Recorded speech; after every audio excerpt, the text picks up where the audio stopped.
Okay, so this is part 3. We'll be creating a brand new character. I will not be going too fast so that you lose pace. It's relatively straightforward, just I want to show you how to create an NPC and put them in the game. So first things first, you want to go down to the Actors NPC tab. Here you can see we have all the different races, ages, and whether they're a raider or things like that. And inside these you will have male or female. So by clicking any one of these here, even if you clicked on the NPC thing, obviously it's going to load all the NPCs in the game. Right click in the space, hit new, and we should get a little pop-up window. Excuse me, I'm rendering so it might be a bit slow. I'm going to call this one YouTube NPC, correct that, YouTube NPC character. I'm going to call him Mr. YouTube, because why not? Alright, so this is important. Make sure this is unique. If it is not unique, then you'll get an error, I believe, and this is the name that appears in game. Okay. The script, don't worry about it. This is where you can attach scripts. Pretty straightforward if you've got games design knowledge. If not, don't worry about it. Just ignore it for now. So no low-level processing. Generally want to check this on very important characters or companions or anything that you want to prioritize. But if they stand in place or if they don't do much, just leave it unchecked. Essential. If they are essential, they can't die. Only they'll go unconscious, except in hardcore mode. We have quest item. There's no real reason for checking this. Even if they're involved in the quest, this does not need to be checked. It's really pointless, so don't worry too much about it. Respawn, similar to Essential, however if they die they'll respawn in a designated place. I believe if you don't designate the place, I believe wherever you'll put them in the render view after X amount of days or hours they'll respawn there, so that's that. Now is character gem face preset and can be all races. Don't worry about these, they're not used on NPCs. I believe they're only used on the player, so just ignore those two. No knockdowns, so melee knockdowns, explosive knockdowns, all that sort of stuff they're now immune to. Can be useful on big characters or maybe certain companions or anything like that really. Or if they're wearing power armor, you want to enable no knockdowns, for instance. No VATS melee, pretty straightforward, so you can't target them in VATS with a melee attack. Then we've got dialogue button. Don't worry too much about this, no one really uses it. It just opens up all the dialogue windows. It's not really used. It's really pointless having it there. Template data, so this will basically select a character. Say for instance we selected Alexander. We can now choose what attributes from Alexander we can copy. So it's traits, so things like is he a coward or not, will he fight or not, does he have bow arrows or not, AI data, any sort of packages you have installed, we'll get to that later, stuff like that. Oh sorry, packages is actually separate on this one, but you get where I'm going. We don't actually need to use this, it's kind of pointless. You don't really want to use it on an MVC that's kind of repeatable, as in like usually like the NCR patrolman, stuff like that, they'll use little bits here and there. So that's that. So we have the race. Now if you created it directly into the NPC, I believe the default is Caucasian male. I've just got this drop down here, let's just say we set ours to Hispanic and female. We can then set the height. The height has to be 1, that's the default height, that's the player's height, and most NPC's height. Obviously a value at 1.1 makes them 10% bigger, 0.9 makes them 10% smaller. The weight, it's not actually used since they didn't really make much use of gravity in the game. We have the voice type. By default it will be on none if you created a new character, but we're just going to change this to we've got female, so just set it to female adult 01 default, so that's a default female voice. Then the class. Now most of the time, even though it says Vault Dweller, it doesn't mean that they can only be in a vault. A lot of the NPCs in the game, like say for instance the ones in the strip, or even Agatha in Fallout 3, who is not a Vault Dweller but still is in the Wasteland, they all have this class. The only reason why you want to change this is if they're a vendor or if they're a raider or things like that. It doesn't really affect an awful lot, but generally you just want to leave this on Vault Dweller. All companions are on Vault Dweller, so don't worry too much about it. And we've got alignment. It's quite straightforward if you know the karma system, so set to good for now. Disposition. This is not really used in Fallout New Vegas. It's more so used in Oblivion, I believe. You know, you could talk to people and increase your disposition with them.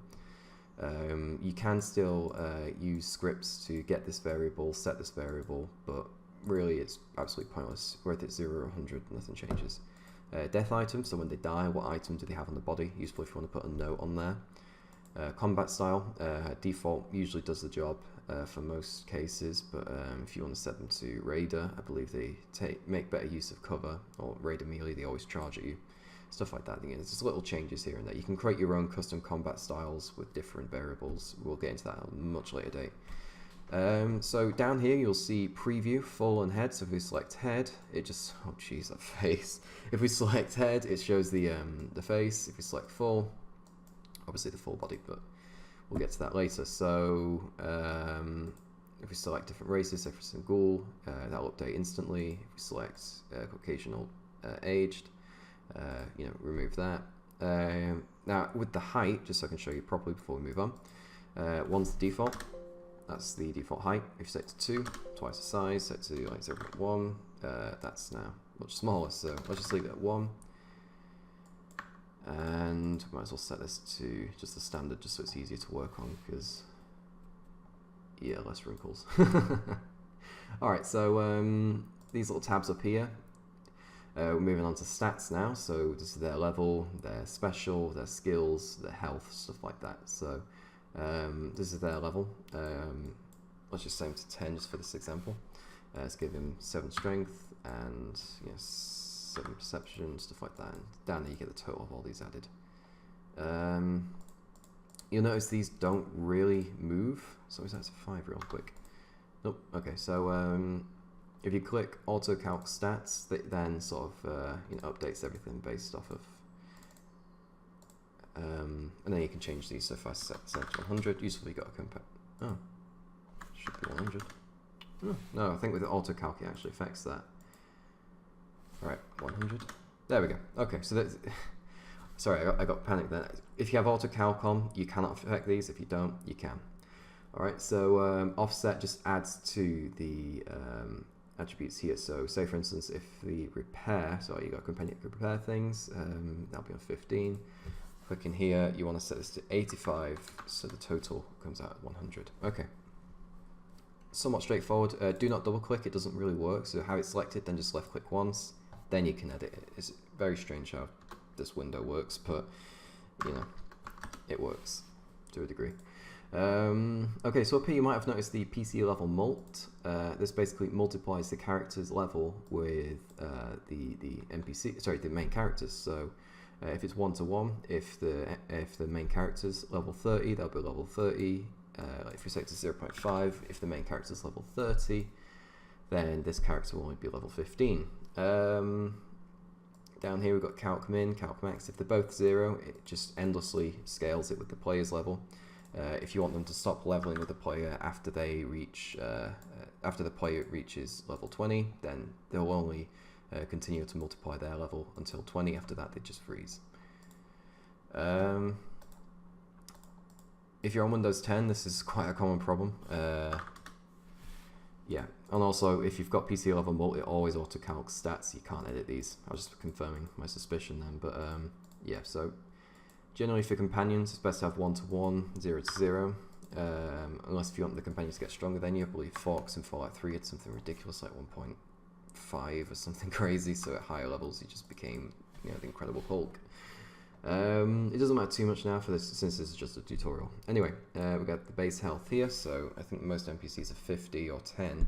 So companions, I think you're best off with 250, generally speaking, at least for the average one.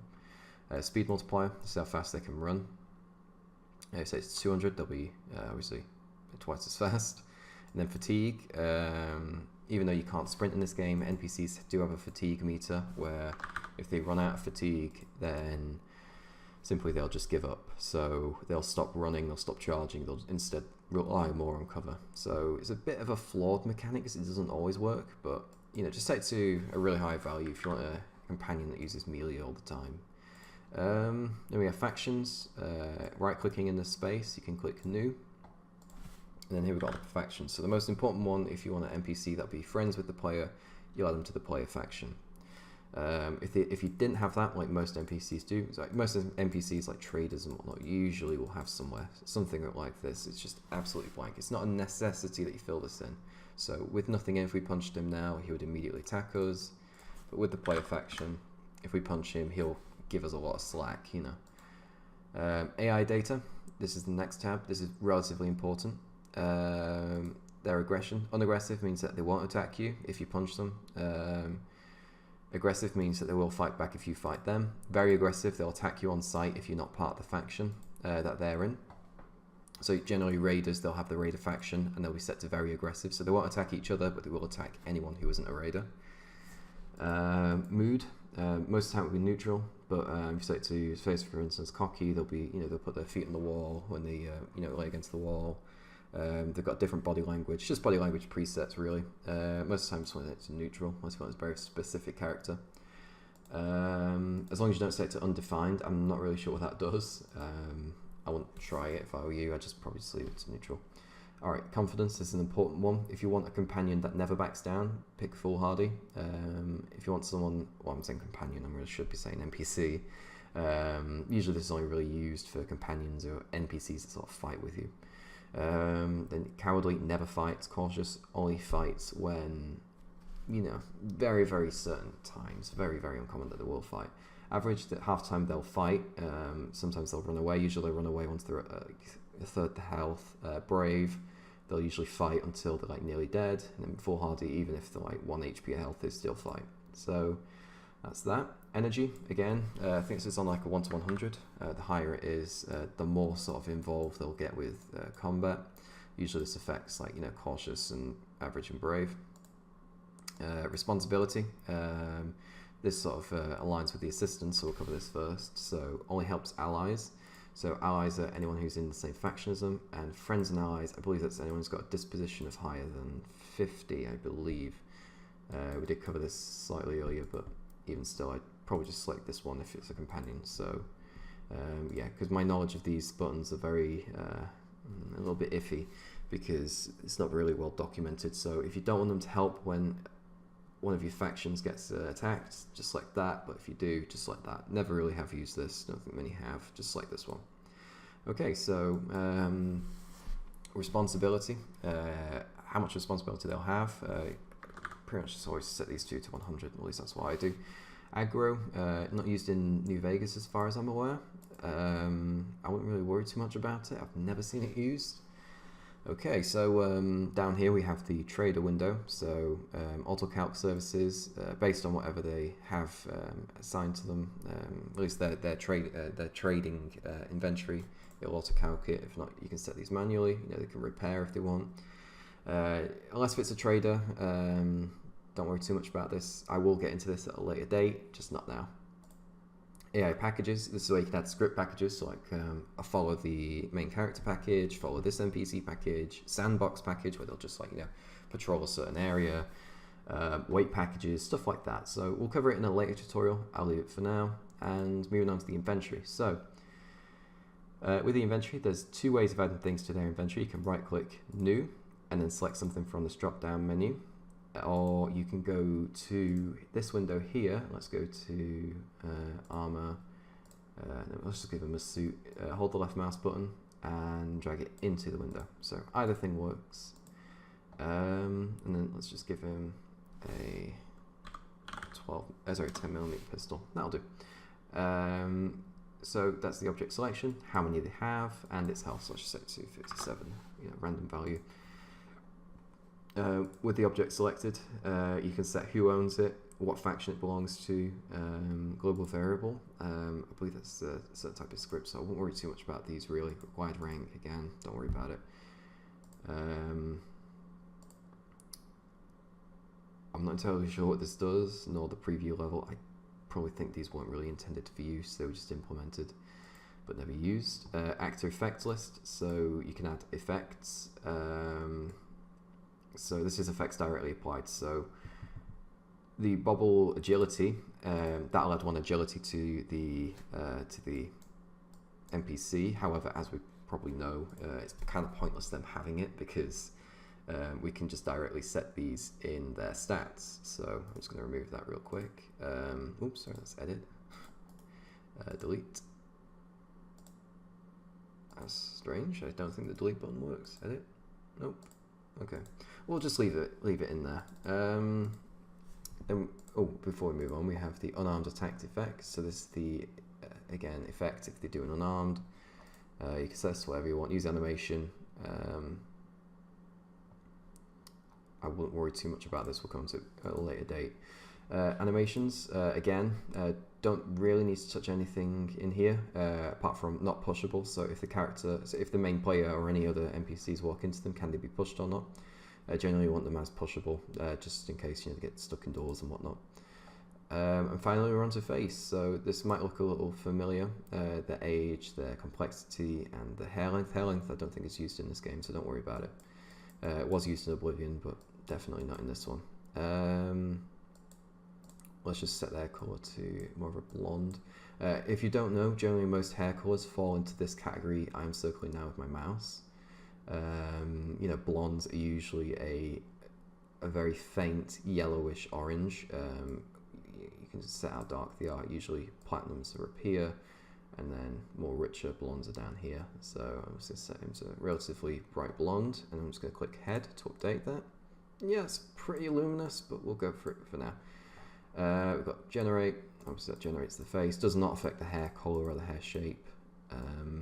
Another nice little trick to keep in mind is if you hold the right mouse button on a certain face feature, you can manipulate it. Just be careful, because if you move too much, you can do a lot of damage. Maybe that's in your intention, but only use small movements, stuff like that. I mean, I am no character creation professional. Most of my mods are relatively let's say stupid, so I'm very good at making daft characters. So hit apply. Don't worry about this, you won't get that. Then that just saves those changes. Face advanced, this is more sort of specific face manipulation. You'll probably recognize this from the character creation inside the game. You've got a little slider here that you can change. That's pretty much that. Then head parts, what hair they have. If you select none, I believe it just selects this as the default. But if you want them bald, I think you have to select, that's balding, that's slightly different. Somewhere in here it's like shaved or something like that, but we'll just put pompadour for now. Eyes is their eye colour. Let's go for green. And then head parts. This is where you can select what beard they have. You can also select an eye patch if you want. I mean, maybe he's a pirate. Yeah, you can add things here, and obviously if you've got other mods installed, you can obviously find those if you've loaded them in. Blood, you can. I know it's kind of funny selecting their blood type as glass. I'm not entirely sure how that will react. I've never really done anything with that, but I'm pretty sure if you select one of these, I think the sound and the material splatter that comes out will be different. So I'm just going to stick with organic. You can enable disable blood spray and blood decal. I believe on German versions of this game this is I think it's unchecked by default. I'm not entirely sure, because in the German version of the game there obviously was no blood, so I'm not entirely sure. Destruction data, don't worry about it, it's only really used for destructible objects, obviously not used in characters. I would not click that. I think the game may crash if you do it on an NPC. But I think that's our character pretty much finished. So we've covered them all. We've got a pirate, a little bit of a classy pirate. And we're just going to hit OK. So just remember his ID. I'm just going to hit OK on that. I'm going to go to NPCs, and up here in the filter I'm just going to type in YouTube. And there he is. I'm going to drag him in to this kitchen here. So he's a chef pirate chef. And I'm going to drag him over here. And there we go, he's now in the game. That's pretty much it. So yeah, I mean, that's our character implemented. Now obviously if you talk to him, nothing really will happen. In the next tutorial I'll show you how you can create characters, how you can create a system so that you can speak to these characters that you've just made. And then we'll start doing some more complicated things like adding script packages so that they can follow you through dialogue, and that's pretty much it. So hope you enjoyed this, hope it was clear. If not, leave a comment. If you like this video, make sure to leave a like. If not, leave a dislike. I'm alright with that. And that's pretty much it. So thank you and goodbye.